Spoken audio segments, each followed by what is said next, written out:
Welcome to Dark Trail ID. Petaka Utang Sritex, kronologi kebangkrutan raksasa tekstil Asia Tenggara.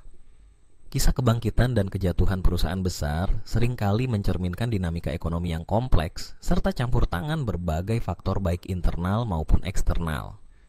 Salah satu contoh paling mencolok dalam beberapa tahun terakhir adalah kejatuhan PT Sri Rejeki Isman Tbk (SRL) yang lebih dikenal sebagai Sritex, sebuah raksasa industri tekstil dan garmen yang dulunya menyandang predikat terbesar di Asia Tenggara.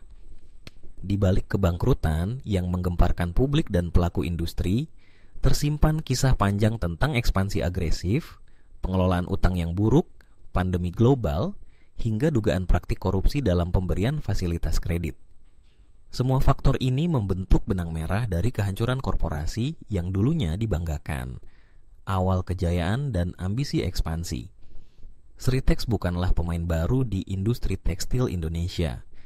Berawal sebagai perusahaan keluarga di Solo, Jawa Tengah, Sritex tumbuh pesat dan menjelma menjadi salah satu pemimpin industri tekstil regional. Dengan spesialisasi dalam produksi pakaian militer serta berbagai produk tekstil dan garmen lainnya, perusahaan ini dikenal luas di pasar ekspor global, dari Eropa hingga Timur Tengah. Di bawah kepemimpinan Iwan Setiawan Lukminto, putra pendiri Sritex, perusahaan ini melakukan ekspansi besar-besaran, terutama antara tahun 2010 hingga 2020. Ekspansi ini mencakup pembangunan pabrik-pabrik baru dan pembelian mesin-mesin modern berteknologi tinggi. Langkah tersebut membutuhkan pembiayaan besar yang sebagian besar diperoleh dari pinjaman bank dan penerbitan obligasi berbunga tinggi. Namun di balik pertumbuhan impresif itu, mulai terlihat tanda-tanda alarm. Rasio utang mulai membengkak, sementara profitabilitas tidak selalu sebanding dengan ekspansi yang dilakukan. Sayangnya perusahaan tetap percaya diri melanjutkan strategi pembesaran kapasitas tanpa memperhitungkan potensi disrupsi global yang saat itu belum terlihat di cakrawala. Pandemi COVID-19 awal dari kemerosotan. Ketika pandemi COVID-19 mulai melanda dunia pada awal tahun 2020, perusahaan-perusahaan di seluruh sektor merasakan dampaknya. Bagi Sritex, dampak pandemi sangat signifikan. Gangguan rantai pasok global, penurunan permintaan dari negara-negara pengimpor utama, serta pembatasan sosial yang membatasi produksi menjadi faktor pemicu awal kemunduran.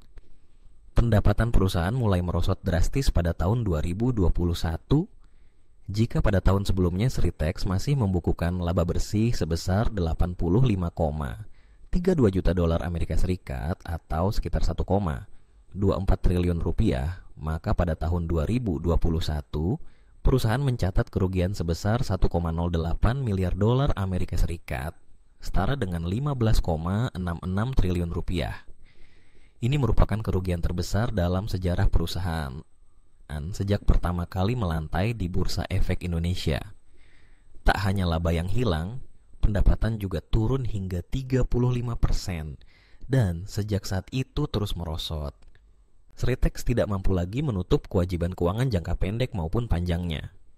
Maka pada bulan Mei tahun 2021, perusahaan mengajukan permohonan penundaan kewajiban pembayaran utang (PKPU), tanda bahwa perusahaan tidak lagi mampu membayar utang-utangnya yang saat itu mencapai 12,9 triliun rupiah.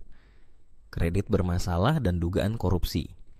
Di tengah proses PKPU dan upaya restrukturisasi utang, muncul temuan yang lebih mengejutkan. Kejaksaan Agung Republik Indonesia, Kejagung, mulai menyelidiki dugaan tindak pidana korupsi dalam pemberian fasilitas kredit dari sejumlah bank daerah kepada Sritex dan anak-anak perusahaannya. Dalam pengembangan kasus ini, 3 tersangka utama telah ditetapkan, yaitu Iwan Setiawan Lukminto, Direktur Utama PT Sritex dari tahun 2005 hingga 2022. Diki Syahbandinata, Kepala Divisi Korporasi dan Komersial PT Bank Pembangunan Daerah Jawa Barat dan Banten pada tahun 2020. Zainuddin Mapa, Direktur Utama PT Bank DKI Jakarta pada periode yang sama.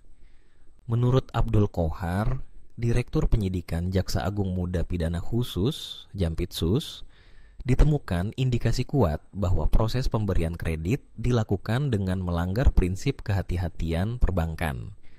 Penyalahgunaan wewenang ini mengakibatkan kerugian negara yang besar. Rincian kredit dan utang yang menumpuk. Per September 2024, total liabilitas Sritex telah mencapai 24,5 triliun rupiah, meningkat tajam dari 23,3 triliun rupiah pada tahun 2021, menunjukkan lonjakan utang sebesar 40% hanya dalam 1 tahun. Dalam data yang dikumpulkan Kejagung, total kredit dari beberapa bank milik pemerintah daerah kepada Sritex dan entitas anaknya yang belum dilunasi, outstanding, mencapai lebih dari 3,58 triliun rupiah per Oktober 2024.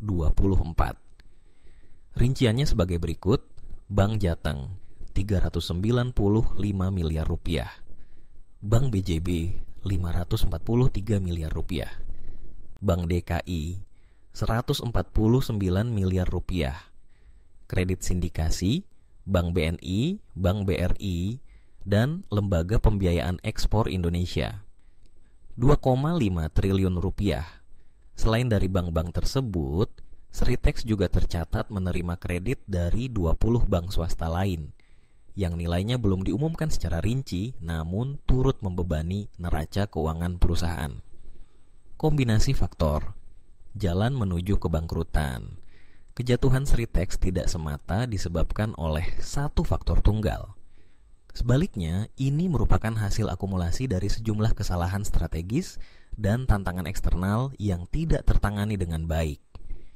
Di antaranya, ekspansi yang terlalu agresif tanpa perhitungan risiko yang matang, pengelolaan utang yang sembrono, termasuk pinjaman berbunga tinggi yang membebani arus kas, ketidakmampuan beradaptasi terhadap disrupsi pasar, terutama selama masa pandemi, dugaan praktik korupsi, baik di internal perusahaan maupun dalam kolaborasi dengan institusi perbankan, ketiadaan manajemen risiko yang efektif dalam merespon perubahan makro dan geopolitik ekonomi global, persaingan global yang semakin ketat dengan hadirnya pemain-pemain dari negara berbiaya rendah seperti Bangladesh dan Vietnam, penurunan berangsur dari raksasa menjadi korban.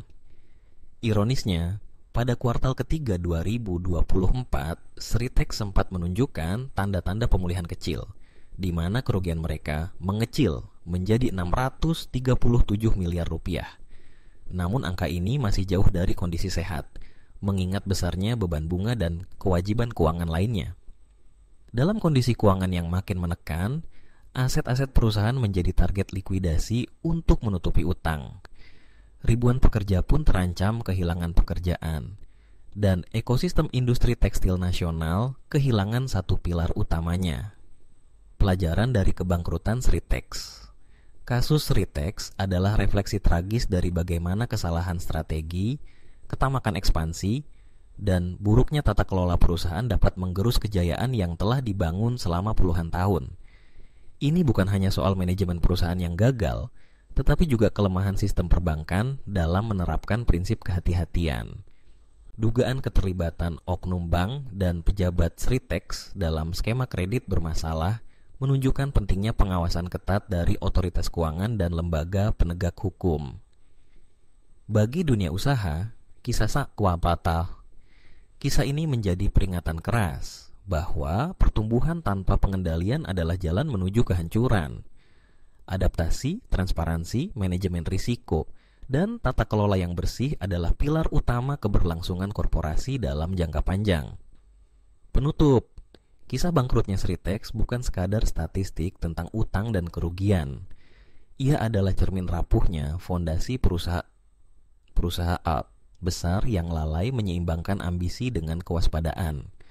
Kejadian ini bukan hanya tragedi korporat, melainkan juga peringatan nasional bahwa keberhasilan ekonomi harus dibangun di atas dasar integritas, transparansi, dan kesiapan menghadapi badai. Terima kasih sudah menonton, jangan lupa subscribe.